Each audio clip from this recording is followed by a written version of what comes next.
Ni gute wabyaza wifi yawe amafaranga? By'umwihariko iyi video igenewe abantu bafite internet iba iri unlimited cyangwa se abantu bafite wifi haba ku kazi cyangwa se aho ngaho mu rugo iwanyu. Ikintu cya mbere gikenewe ni internet cyangwa se wifi. Icya kabiri gikenewe ni device, by'umwihariko computer. Ubaye ufite computer ukaba ufite wifi cyangwa se internet iri unlimited, nago ari ingenzi kuba ufite wifi. Ushobora kuba ufite data, ugura data ziri unlimited buri kwezi. Ngiye kukwereka uburyo wifi yawe na computer yawe wabibyaza umusaruro. Gusa ariko no kuri telefone birakunda, cyangwa se bitagusabye no kuba waba ufite internet iri unlimited cyangwa se wifi ihoraho. N'ubundi ku bantu bafite telefone bafite na connection ya internet, kuba uri kureba iyi video ufite telefone, kuba uri kureba iyi video ufite internet. Ibyo bintu uko ari bibiri, by'umwihariko ku bantu ariko bafite computer, iyi video ni mwebwe muraza kwisangamo cyane. Gusa n'abantu bafite telefone ndaza kubereka uburyo mushobora gukoresha ubu buryo ngiye kubereka, bikabafasha kuba mwabona amafaranga. Mbere na mbere nuza gukora sign up cyangwa se nuza gukora registration ukoresheje link nasize muri videos description box, uraza guhabwa amadolari 3. Amadolari 3 ni ibihumbi hafi 5 by'amafaranga y'u Rwanda, ndetse buri munsi ukazajya ubona byibuze amafaranga 1000. Ni passive income, nago bagusaba gukora task za buri munsi. Nta kintu na kimwe bagusaba gukora na kimwe uretse kuba ufite internet ndetse na device yawe. Hanyuma reka mbanze ngo ikaze, ngewe nitwa Dezo, nushaka kunyitera dadi, nkora ibiganiro ndetse na video tutorials bigamije kukwereka uburyo butandukanye wakoresha ugakorera amafaranga kuri internet nta kindi gishoro bigusabye. Niba ari ubwa mbere ugeze hano, unyemerere uze gukanda kuri subscribe, iyi video uyihe like, ubundi reka mwereke uburyo tugiye gutangira. Navuze ko iyi video by'umwihariko abantu bari bwisangemo cyane ni abantu bafite computer, gusa n'abafite telefone birakunda. Niyo mpamvu ngiye kubereka tutorials nkoresheje telefone, gusa no kuri computer bikora neza kimwe 100%. Hanyuma reka mushyirireho screen hano ahangaha inyuma yanjye kugira ngo tujyane. Screen wamaze kuyibona. Mbere na mbere hano hari link uri kubona iriho honeygain.me/elda3a60d. iyi ni referral link yanjye.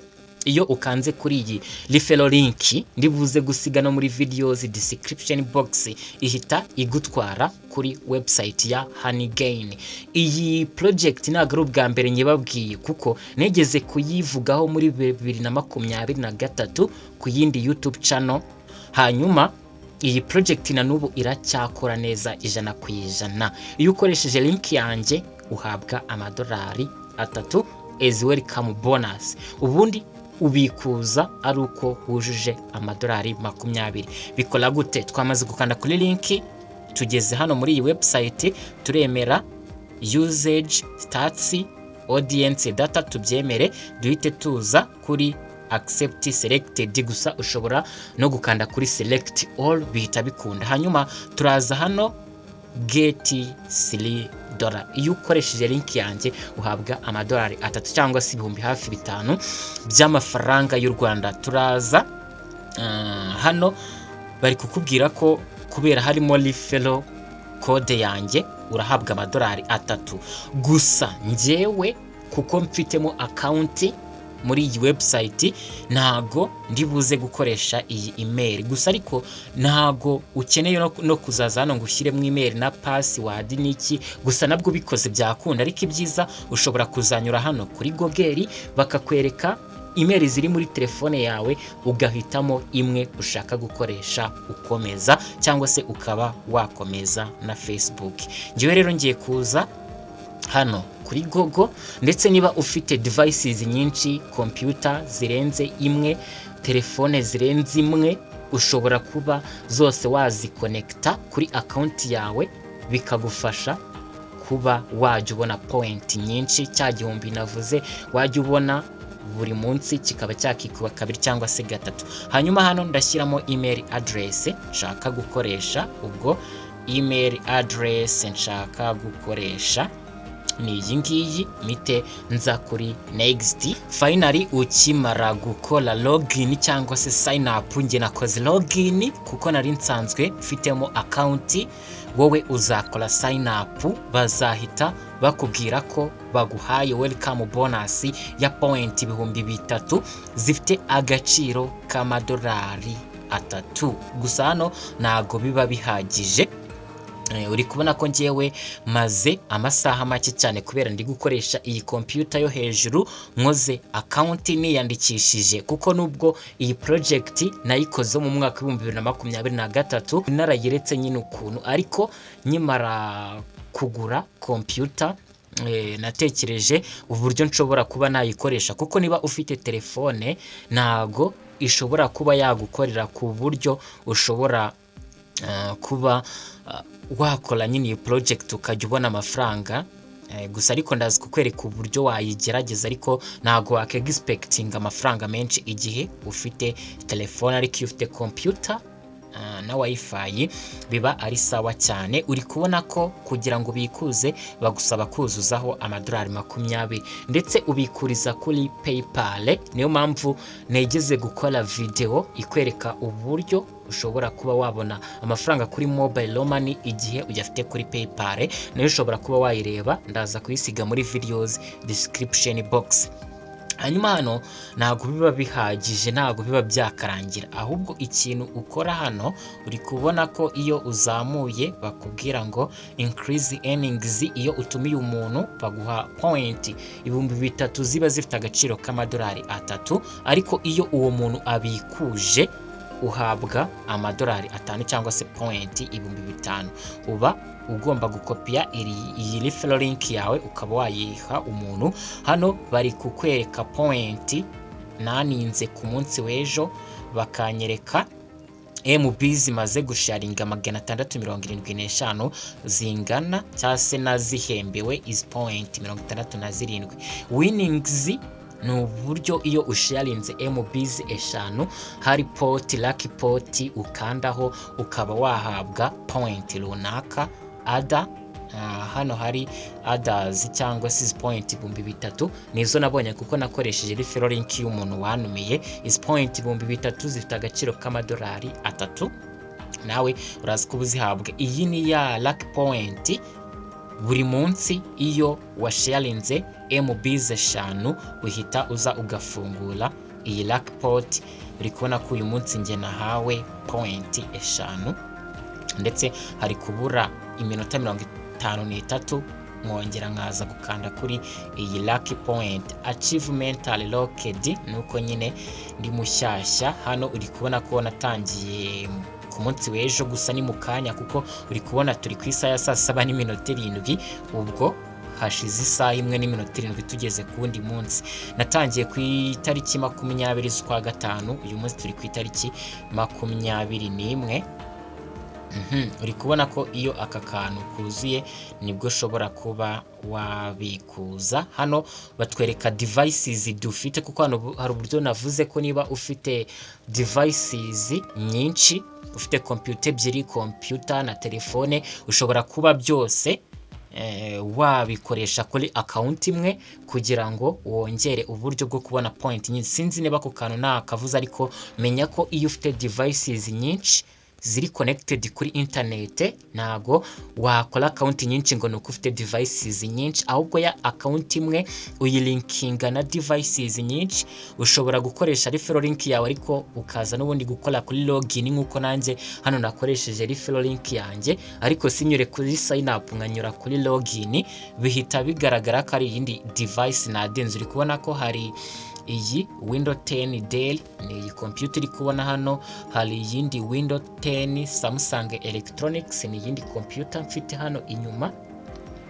Hakaba na telefone ya Itel ndetse n'iyi telefone. Gusa navuze ko bitaba bihagije, ikintu busabwa hano ni ukuza hano hari add more devices by downloading app, kugira ngo n'iyi telefone ndi gukoresha nayo nyadinge kuri devices zanjye nkoresha ndi gusharinga internet. Iyi project cyangwa se iyi Honeygain project iguhembera gusharinga unused internet yawe cyangwa se wifi yawe n'ubundi ukayisharinga ukahabwa amafaranga. Igihe uri gukoresha computer uzabona download for Mac, Windows cyangwa se bitewe na telefone ufite, udownloading version ya app ijyanye na device ufite. Twebwe turaza hano kuri download for Android, duklikeho dutegerezeho gato twitonze batujyane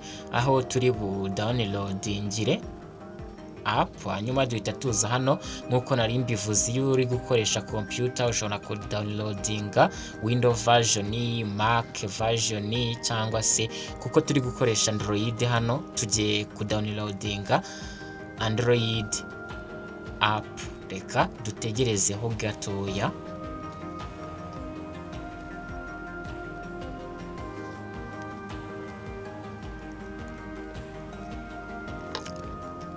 Hano uri kubona ko bari kudusaba kuza hano kuri download APK, tugategerezaho gato twitonze, hanyuma tukahita tuza hano kuri download. Uri kubona ko hano iyi APK iba yatangiye kuba downloaded. Ikintu nsabwa gukora ni ukuza hano kutu turongo dutatu cyangwa se nkaba nayifungura nyikoraho muri ubu buryo kugira ngo nyestare. Ndaza hano kuri settings, ninza kuri settings ni ukugira ngo nange uburenganzira ko ishobora kuba installed muri device yanjye. Ndaza hano kuri allow app installs, hanyuma mpite nsubira inyuma ho rimwe mpite nza kuri install. Finally uri kubona ko nukuza kuri open, tugategerezaho gato twitonze igihe iyi app irimo gufunguka. Nizere ko tugiye kugera ku musozo iyi video itari buze kuba ikurambira cyane. Turaza hano kuri agree terms of use, ubwo ni hano hasi.